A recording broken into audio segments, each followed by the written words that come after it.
Hi y'all, how are you doing? How was your Christmas? Please tell me in the comments below if it was fine. Hope you were not lonely and had the best memories on this Christmas, and I hope the next year God will bring you so much happiness and joy. So, I finally put my together, sorry my French, my thought together, and will produce a series of videos about Ukrainian winter holiday traditions. Hope it will be interesting for you guys. So, my first video will be about caroling. Perhaps you also have a caroling traditions on Christmas. You are all singing Carol of the Bells. By the way, if you have already know, and you know because you are smart, yes, that Carol of the Bells has been written by Ukrainian composer and director Mykola Leontovich, actually, who was killed by Chekists, Soviet secret police.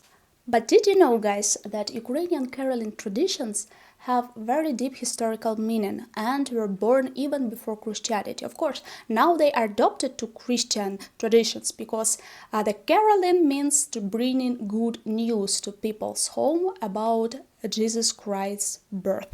Yes, however, before the Christianity, it was all paganism. The caroling in Ukrainian is called kolyada. And Kolyada is the name of the most significant Ukrainian goddess that were living in the pagan time and who was a mother of Sun and the wife of Dashbog. Was most significant god in Ukrainian mythology, and it was like a Zeus, you know. So, Mara was pregnant at that time, and at the time of winter solstice, she delivers a baby, son, and this is the beginning of new calendar year. However, she was chased by ancient evil spirit, Mara, that translates as delusion in English, and Mara had a shape of the snake. Who else has like Bible analogy in the head, like snake?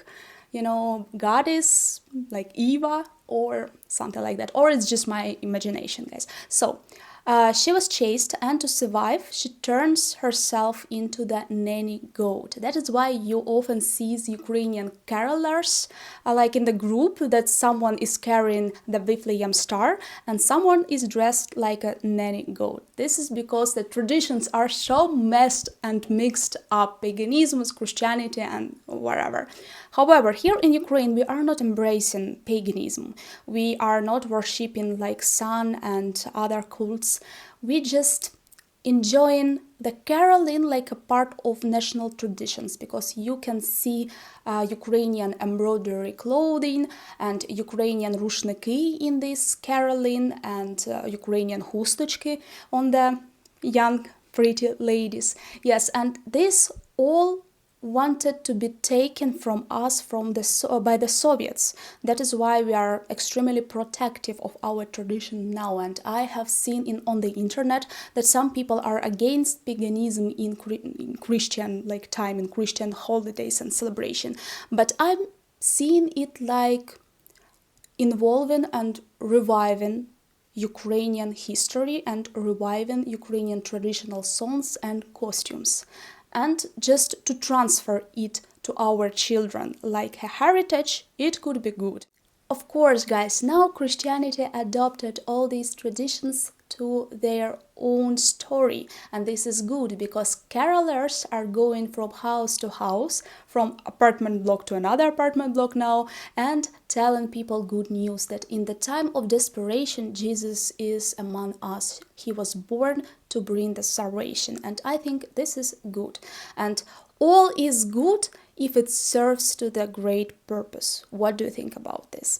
So, and now we will check how Christian Church, Greek Catholic churches in western part of our country adopted these traditions, and how everyone is celebrating winter holidays, doing caroling and watching Vertep. So guys, this evening I want to bring you to the local church to check how Ukrainian community, Christian community, adopted kolyada into Ukrainian national traditions of today. While we are walking, I'm waiting for someone special today. I have not seen her from, I guess, August, and it would be lovely to have her in my videos and to communicate with her.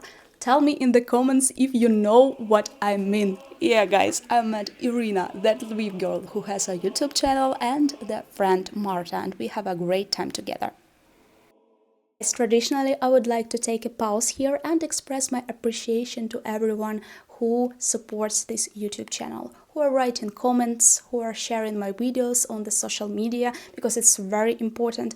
By the way, algorithm of YouTube has been changed, and if you are skipping 2 or 3 my videos, YouTube will not share it for you anymore in suggested videos. So please put the bell and notification if you willing to see my content, guys. Yes, and I know you have tired already from this all greetings here, but it means a lot for me. My community, my small but tight community, means a lot for me. And this channel is actually growing. You do not see it, but I'm seeing it. It grows every time I'm putting out new videos. At least 10 people are joining, and it's so heartwarming for me, guys. If you want to support this YouTube channel, of course, you can go to the description of this video and join my Buy Me a Coffee gang. I will love to see you here, and you will receive personal vlog, of course. Yeah, guys, let's continue. So the scene you're seeing now is called Vertep or Shopka. The first written mention of the Vertep dates back in 1666. The Vertep performances became most widespread in the second half of 18th century. This form was the most convenient for spreading the history of Christ's birth for the people who cannot read, and stage was presented historical events or preserving national traditions. And now you see these people who are prepared for Kolyada. Christians adopted kolyadki into modern nativity songs that called kolyada, and this is difference. Kolyada did not arise from kolyadki. It was a later genre specifically tied to the celebration of Christmas. Kolyadki is one of the older genres from pre-Christian times, as I have already mentioned. Only over the time could pagan characters be replaced with biblical ones. However, the plot of kolyadka itself is not connected with the birth of Christ, but the birth of God's Son. Many kolyada songs we know came from 17th or 18th centuries, for instance, Nova Radist Stala or Nebo и земля торжествуют. And kolydas came from Pochaev monastery, compiled by monks. The kolydas have both text and music. And now I'm offering to enjoy how family kolyada is sounding.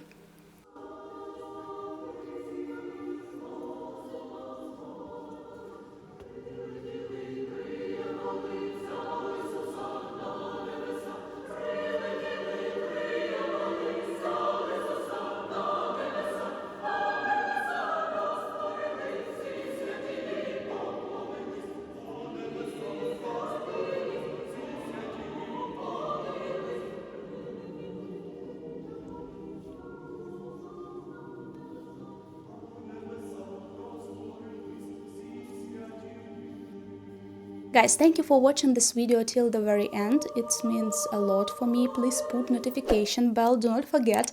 Yes, and tell in the comments if you like that traditional videos about Ukrainian traditions, and if you willing to hear more about winter traditions, why we are still on top of this topic, because now obviously it's winter. Yeah, so thank you, God be with you, and see you next time.